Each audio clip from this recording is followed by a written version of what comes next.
Hello everybody, I'm so happy to be here. I tend to say this about a lot of the places, but I'm standing at a place I haven't been in 10 or 15 years, and man, does it look different, all for the better. We are at the Monterey Pass battlefield. This is a battle you may have heard of and may not have visited, and let me tell you, you should come here. Check it out. We're on what appears to be and smells like a brand new viewing platform high above, looking generally sort of east-southeast from here. You can see a telescope over there, and this all due to the efforts of the local group here that runs a great museum here at Monterey Pass. It's open on the weekends, but even on every day of the year, there are these great walking trails we just walked up. They're safe, they're easy. Well, maybe not to get to the top. Some of you might find it a little challenging, but come to Monterey Pass. We're going to talk about this battle.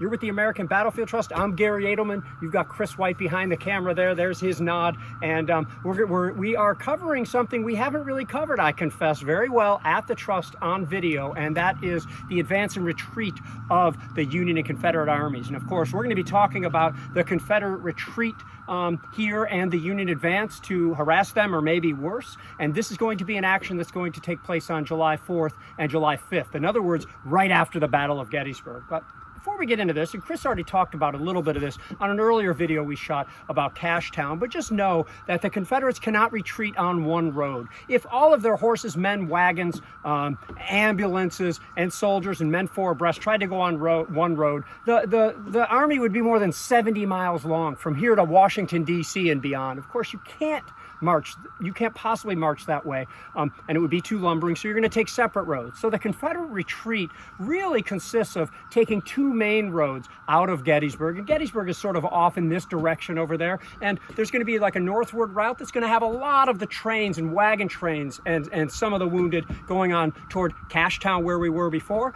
and then there's sort of a middle route that's going to go to where we are now, through Fairfield and out toward the crossings at Williamsport, Maryland, and Falling Waters. This was always Robert E. Lee's plan. He knew where he wanted to cross, and he knew he wanted to get there. There's going to be some other cavalry actions taking a southern route, but this, if I may, we'll see if Kris White agrees, this Fairfield Road, this way through Monterey Pass, is really going to be the main retreat of the Confederate Army, where a lot of the wounded are, and where you really have to slow the enemy down so that they can't harass your wounded in your trains. They have to get through this pass. There's going to be a fight here, and I think you know what happens at the end, but there's a lot of cool things going on in the meantime. When we start talking about this, and we've been filming out, by the way, a lot today, seems like the brood 10 cicadas who you can hear in the background, and they don't sound like other cicadas. In case you don't get to hear them, enjoy this sort of strange, otherworldly noise. I can't get enough of it myself. They seem to be leaving me alone and attacking Kris White, whether he is behind the camera or in front of the camera. So look for some instances or hashtags of brood 10 or brood X attacking Kris White. In any case, we'll see, how Kris really lays all this out when I grab the camera in a second, but this is a fascinating fight, and one that the Monterey Pass folks will love to tell you if you come on a weekend, and if not, they have signs everywhere so you can understand it. You already know about the terrible rainstorm that occurred in Gettysburg on most of July 4th. Well, we're right near Gettysburg. There's just driving rain here, and the battle is going to be fought in part in the dark, in part in the driving rain, spilling into the next day where the battle grows, and it involves everything. You've got cannons, cavalry, you've got attack on a rear guard and whatnot. So this is a fascinating fight. I'd like to grab it from Kris now in a second. First of all, for Kris to really talk first, because I know he loves military theory, what are you supposed to do in a retreat? Is Lee trying to get out of Gettysburg and back to the passes as quickly as possible? Or is he trying to do something else, keep his options open? What does the military theory say about this? And then, of course, Kris will get into this fight a little bit. So I'm going to switch with Kris here. All right, thanks, Garry. And just to echo what Garry said, the Monterey Pass battlefield is fantastic. We're out near Waynesboro, Pennsylvania. So if you come to Gettysburg, you're going to be coming to the southwest. You'll be heading down towards the Mason-Dixon line. You can drive through Fairfield, where we just shot a video with Carol Reardon not too long ago. Now we've made our way to Monterey. We'll head our way down towards Williamsport. Now, what Garry's talking about with Gettysburg, let's fast forward to the end of July 3rd, the morning of July 4th. Robert E. Lee has some options in front of him, as does George Gordon Meade, the Union Army commander. Should Meade go immediately on the offensive? He's been on the defensive largely at Gettysburg. Should he go right over to the offensive and start attacking Robert E. Lee? That is to me a question for a council of war that he has. And basically all of his commanders say, no, we should wait a little bit see how everything plays out, because our army's just as battered as Robert E. Lee's. 23,000 Union soldiers are casualties, killed, wounded, missing. And on the Confederate side, it's about 28,000. Now, Robert E. Lee, he is going to open a new phase of the Battle of Gettysburg. I love the wheat field. Garry loves Little Round Top. Jim Hessler loves the Peach Orchard. So, we talk about these battle actions, but now we're going to start to look at a retreat, an army having to withdraw in the face of an enemy, and not only an enemy to his front. Let's keep in mind, there are more Union soldiers up near Harrisburg. There are some out to the west near Everett, Pennsylvania. There's some to the south at Harper's Ferry. So we're not talking about always the best and brightest of the Union cause, but we have substantial Union forces, 10,000 or so near Harrisburg, 12,000 or so near Harper's Ferry, another 2,000 out near Everett, and then of course we have the Army of the Potomac that we have to contend with. So for Robert E. Lee, what are we going to do? We're going to do what we should have done in the first place, but it's easy for me to say because I'm playing armchair general. We're going to pull Richard Ewell's corps, his second corps, out of the town of Gettysburg, and we're going to pull his men away from Culp's Hill. Those attacks on July 2nd and 3rd. He's going to pull them back towards Seminary Ridge, right on the land where the American Battlefield Trust has preserved, at Lee's headquarters. The famous photograph of the three Confederates were taken right behind breastworks established by Richard Ewell's Second Corps, commanded by Robert Rhodes. Yes, Robert E. Lee entrenches at Gettysburg.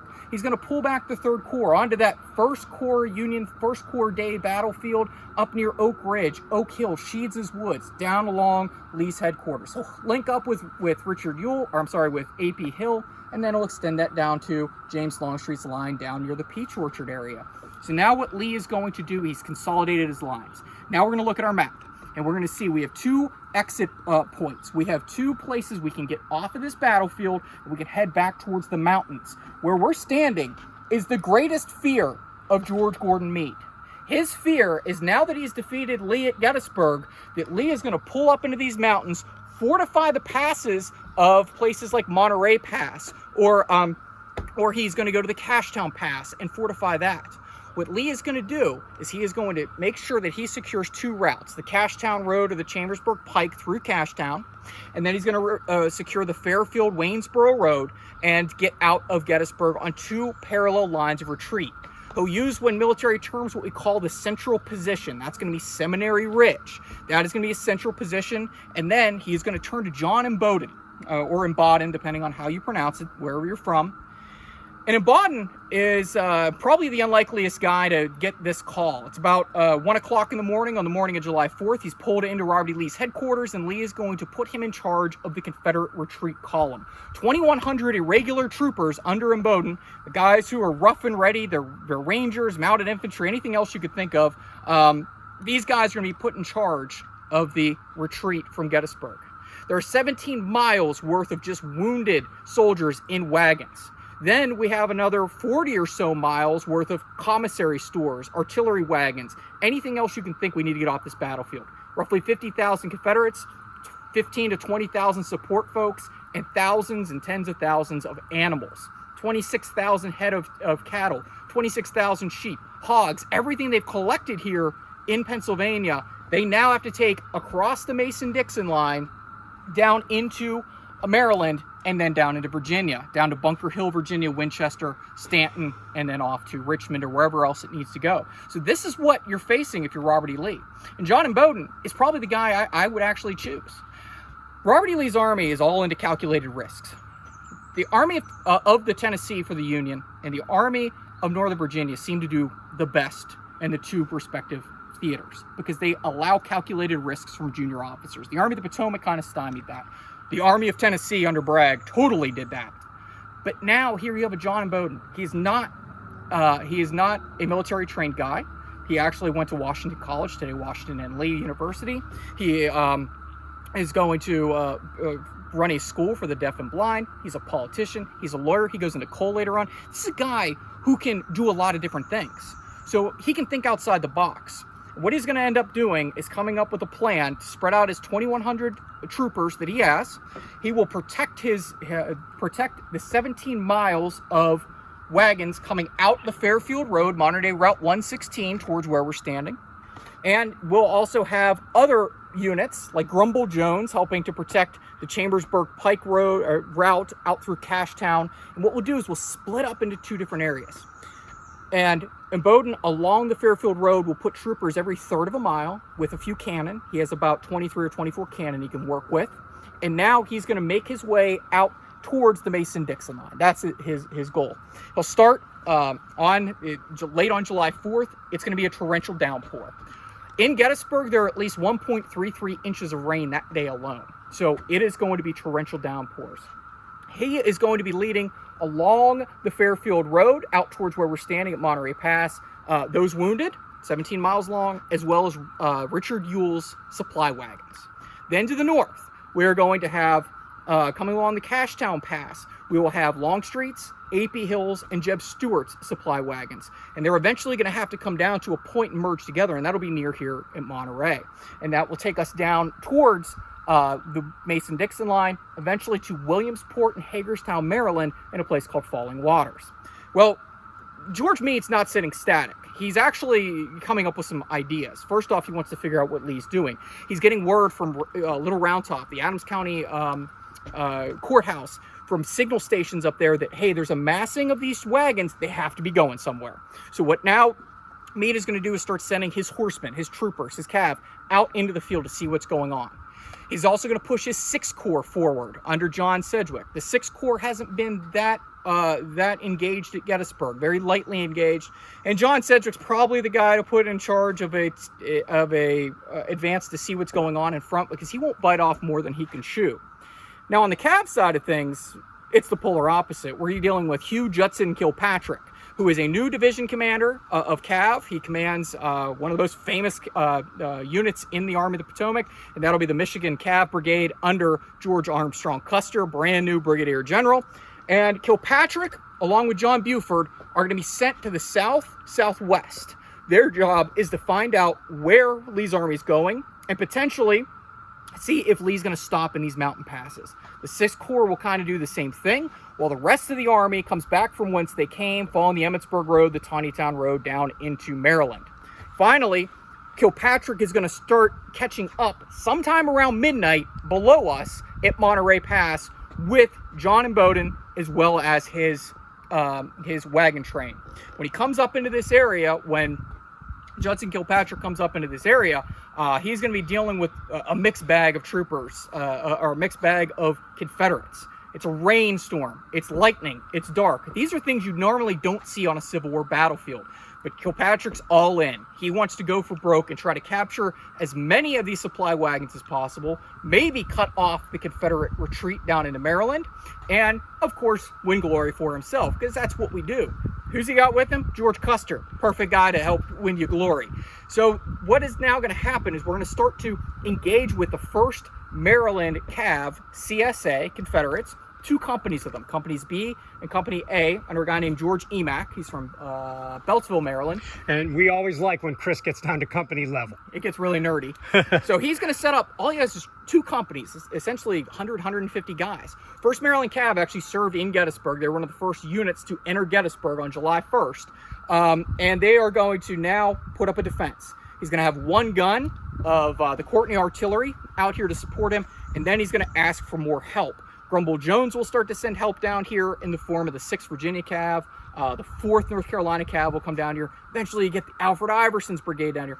You get all kinds of units down here, but they're not all here at once. And it doesn't turn into a massive battle like you would think. You see this long order of battle, but it's gonna be a battle that picks up over time. Now, Kilpatrick, knowing that there's an enemy in his front, actually runs into, sometime around midnight, so where's this child's parents, a 12-year-old girl named Hetty Zeilinger. Hetty comes up to the head of Kilpatrick's column and says, there's a big Confederate wagon train near the Monterey House Hotel, or the inn near Monterey Pass. And this trooper looks at her and says, hey, you want to ride along and show us where we're going? So this trooper, who's clearly not a parent, picks up this kid and rides her off towards the enemy, this 12-year-old. It's after midnight at this point, driving rainstorm.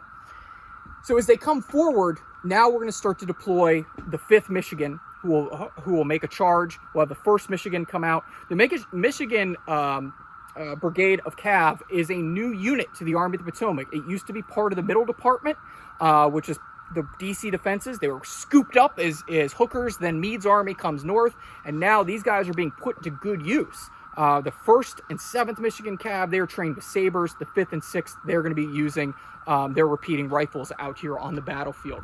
It's a driving rainstorm. Kilpatrick and the men are going to be completely confused, both sides. Confederates will arrive down here to help protect the pass. More Union soldiers will come up in the form of the 18th Pennsylvania Cav, the 1st Vermont Cav, and the 1st West Virginia Cav will be out here as well. So we'll have just this conglomeration of troops. We'll have artillery placed out here. Eventually, Kilpatrick is actually able to slice in to Robert E. Lee's lines. He captures about 1,300 Confederates, somewhere in that neighborhood. He's going to capture a large number of the wagons, and he claims that he's bagged the entire baggage train. How he knows this is beyond me. He wouldn't know this. And there's 57 miles of wagons coming through this area between the wounded and between what the Army of Northern Virginia is taking away with them down to Northern Virginia. So he doesn't capture even a tenth of what's out here. Now, the situation will eventually stabilize. Kilpatrick will be pushed down to the south, but he will find himself on the far side of the South Mountain Range, which is actually a fairly good position because, in the meantime, more moving parts. John Buford's Cav is going to move down towards Frederick, and then he's going to take old Route 4, or modern-day Route 40, out towards Williamsport.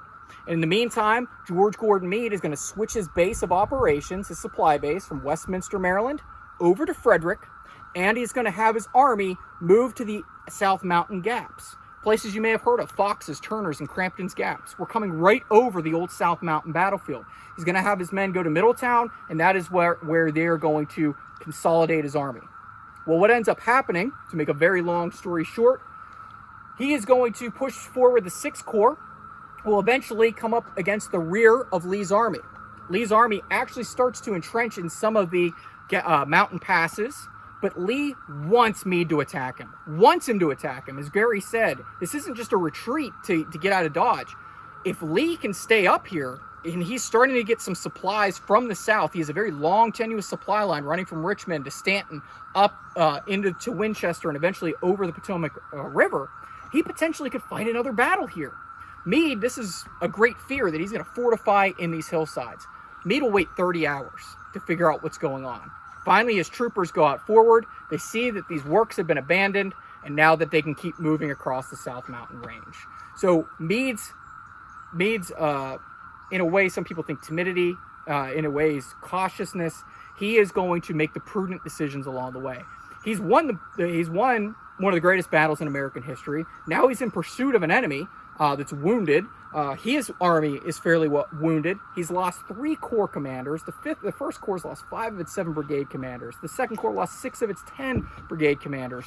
17 of the 37 regimental commanders in 3rd Corps down. He's lost some of his best and brightest, and he has to come up in a driving rainstorm and chase down the best the Confederacy has to throw at him.